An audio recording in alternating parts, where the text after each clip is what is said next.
नमस्कार, मैं हूं आपके साथ पूर्वी राय और आप देख रहे हैं महाकाल एक्सप्रेस न्यूज, जिसमें 5 अक्टूबर रविवार को कन्या पूजन कर भंडारे का आयोजन किया गया। कार्यक्रम की जानकारी देते हुए भक्त मंडल के अध्यक्ष प्रमेंद्र यादव, कोषाध्यक्ष पवन नागर एवं पंडित श्याम त्रिवेदी ने बताया कि भक्त मंडल द्वारा प्रतिवर्ष अनुसार इस वर्ष भी नवरात्रि महोत्सव के अंतर्गत कई धार्मिक एवं सांस्कृतिक कार्यक्रम आयोजित किए गए हैं। महोत्सव के अंतर्गत श्रीमद् देवी भागवत महापुराण दिनांक 22 से 30 सितंबर तक किया जा रहा तथा 29 सितंबर को अखिल भारतीय कवि सम्मेलन आयोजित किया गया, जिसके समापन अवसर पर आज 5 अक्टूबर को नवरात्रि महोत्सव का समापन कन्या पूजन एवं भंडारे के साथ किया गया। कार्यक्रम में विशेष रूप से शिवनारायण चौबे, राजेंद्र जोशी, ज्ञानेश्वर दुबे, अध्यक्ष प्रमेंद्र यादव, संतोष राव जाधव, पवन नागर, वीरेंद्र नामदेव, वीरेंद्र शर्मा, वीरेंद्र परमार, राजेश नागर, राजेश अखंड, जगदीश शर्मा, अंजना शुक्ला, सत्यनारायण पतोनगरिया, प्रकाश पांडे, दुलेश सिंह दरबार आदि हरसिद्धि भक्त मंडल के सदस्यों एवं भक्तों का सहयोग रहता है। बताएं, हरसिद्धि भक्त मंडल कितने वर्षों से कार्य कर रहा है और किस प्रकार की पूरी है? ये 51 वर्ष है हमारा भक्त मंडल का। बड़े प्रेम से, सद्भावना से माता के श्री चरणों में हरसिद्धि भक्त मंडल अपनी संपूर्ण व्यवस्था को लेते हुए सारे काम संपन्न करती है। और कन्या बड़ुक सुवासिनी भोजन जहाँ पर होता है, हजारों की संख्या में यहाँ पर हम भक्त मंडल द्वारा कन्या भोजन संपन्न करने जाते हैं। और माता जी की संपूर्ण कृपा हमारे समस्त सृष्टि के देवी देवताओं से सभी को आशीर्वाद प्राप्त होता रहे। आपका नाम? पंडित श्याम गुरु त्रिवेदी, हरसिद्धि भक्त मंडल उज्जैन। जी बताएं। ये हरसिद्धि भक्त मंडल द्वारा 51वां नवरात्रि महोत्सव के अंतर्गत आज विशाल कन्या भोज का आयोजन किया जा रहा है। दोपहर 12 बजे से शाम को 5 बजे तक विशाल बहुत से सदस्य आके अपने प्रसाद ग्रहण करेंगे। और मैं सभी लोगों का आभार मानता हूँ जिन्होंने मंडल को इतने सालों से सहयोग दे रहा है। मंदिर प्रबंध समिति, पुजारीगण, हरसिद्धि मंदिर के सभी सदस्यगण और मेरे साथियों और व्यापारीगण का बहुत बहुत मैं आभार करता हूँ मंडल की ओर से, जिन्होंने हमको अभी तक सहयोग दिया है, उसके लिए बहुत बहुत आभार। आपका नाम? हरसिद्धि भक्त मंडल पवन नागर, कोषाध्यक्ष। किस बात पर आयोजन चलाइए? आयोजन तो बड़ा हर्ष का विषय है कि हमारी नवरात्रि शांतिपूर्ण संपन्न होने के बाद विशाल कवि सम्मेलन सांस्कृतिक कार्यक्रम देवी भागवत कथा होने के पश्चात हरसिद्धि भक्त मंडल द्वारा विशाल कन्या भोज का आयोजन किया जा रहा है। और इसमें सभी कन्या पूजन, बटुक पूजन और जो भी भक्त लोग आ रहे हैं सभी को भोजन प्रसादी का आनंद मिल रहा है। और विशाल भंडारा चल रहा है हरसिद्धि भक्त मंडल के माध्यम से। दोपहर में 12 बजे से लेकर शाम को 5 बजे तक आयोजन होता है और सभी भक्त लोग हजारों की संख्या में भोजन प्रसादी का लाभ लेते हैं। आपका नाम? श्री हरसिद्धि भक्त मंडल अध्यक्ष प्रमेंद्र यादव। इस विशेष दिन पर बाबा महाकाल को प्रसन्न करने के लिए भक्तगण भी प्रदोष का व्रत रखते हैं। ऐसी मान्यता है कि भगवान महाकाल स्वयं भी प्रदोष का व्रत रखते हैं। भस्म आरती से लेकर संध्या आरती तक मंदिर में होने वाली अन्य आरतियों में भगवान को भोग नहीं लगाया जाता।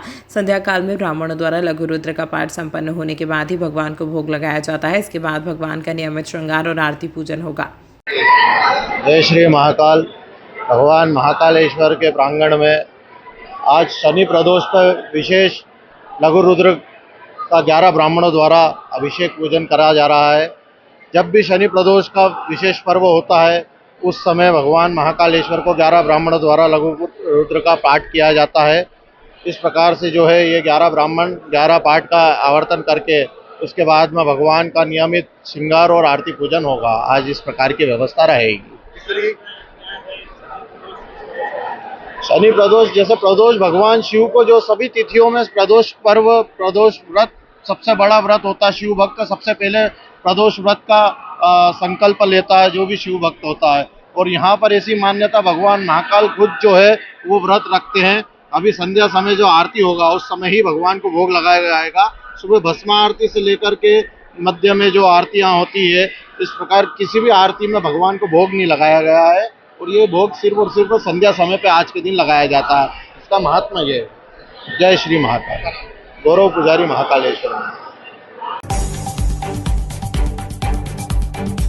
यह कार्यक्रम सामाजिक समरसता, संगठनात्मक मजबूती एवं आगामी योजनाओं की रूपरेखा को समर्पित रहा। इस अवसर पर संगठन के राष्ट्रीय अध्यक्ष श्री अजय शंकर तिवारी जी एवं महिला इकाई की राष्ट्रीय अध्यक्ष आदरणीय रेखा भार्गव दीदी के कुशल मार्गदर्शन में कार्यक्रम का संचालन हुआ। दोनों ही वरिष्ठ पदाधिकारियों ने संगठन की कार्यशैली, उद्देश्यों एवं ब्राह्मण समाज की समसामयिक आवश्यकताओं पर विस्तृत प्रकाश डाला। कार्यक्रम के दौरान संगठन को और अधिक गतिशील बनाने हेतु नवीन पदाधिकारियों की नियुक्ति की औपचारिक घोषणा की गई। यह नियुक्तियां संगठनात्मक विस्तार एवं जमीनी स्तर पर प्रभावी क्रियान्वयन की दृष्टि से महत्वपूर्ण मानी जा रही है। वर्तमान सामाजिक परिदृश्य में ब्राह्मण समाज के सामने आ रही चुनौतियों, युवाओं में संगठनात्मक जागरूकता लाने, शिक्षा, रोजगार, स्वास्थ्य तथा सांस्कृतिक संरक्षण के क्षेत्रों में कार्य करने की दिशा में समिति की भावी योजनाओं पर गंभीर चर्चा की गई, जिससे यह स्पष्ट हुआ कि समाज संगठन के प्रति सजग, जागरूक एवं समर्पित है। संयुक्त ब्राह्मण सामाजिक कल्याण समिति का यह आयोजन न केवल सामाजिक एकता का परिचायक रहा, बल्कि यह भी दर्शाता है कि ब्राह्मण समाज अपने हितों की रक्षा एवं समुचित प्रतिनिधित्व के लिए संगठित रूप से आगे बढ़ रहा है। आज क्या नियुक्ति हो गई? आज संयुक्त ब्राह्मण सामाजिक कल्याण समिति के द्वारा दशहरा मिलन आयोजन किया गया, जिसमें संयुक्त ब्राह्मण सामाजिक कल्याण समिति के संरक्षक हमारे वरिष्ठ श्री भगवान शर्मा जी और श्री हेमंत व्यास जी, जो कि संयुक्त ब्राह्मण सामाजिक कल्याण समिति के संरक्षक हैं, आज वह उपस्थित हुए। उन्होंने हमें आशीर्वाद, शुभकामनाएं प्रेषित की और आज जो संयुक्त ब्राह्मण सामाजिक कल्याण समिति में महिला इकाई में नए पदाधिकारी जुड़े, उन्हें नियुक्ति पत्र प्रदान किया और कुछ नए पुरुष पदाधिकारी भी संयुक्त ब्राह्मण सामाजिक कल्याण समिति में आज जुड़े, जिन्हें नियुक्ति पत्र संरक्षक द्वय द्वारा प्रदान किया गया और आगामी समय में भव्य ब्राह्मण समाज के हित में कार्य करने के लिए दोनों संरक्षक गण ने हमें प्रोत्साहित किया और आगामी आयोजन भव्य तरीके से किए जाने हेतु हमें तन मन धन से सहयोग प्रदान करने का आश्वासन दिया। संरक्षक गण को मैं संयुक्त ब्राह्मण सामाजिक कल्याण समिति की ओर से धन्यवाद देता हूं। जय श्री महाकाल, जय परशुराम। तमाम महत्वपूर्ण खबरों के लिए देखते रहिए महाकाल एक्सप्रेस न्यूज।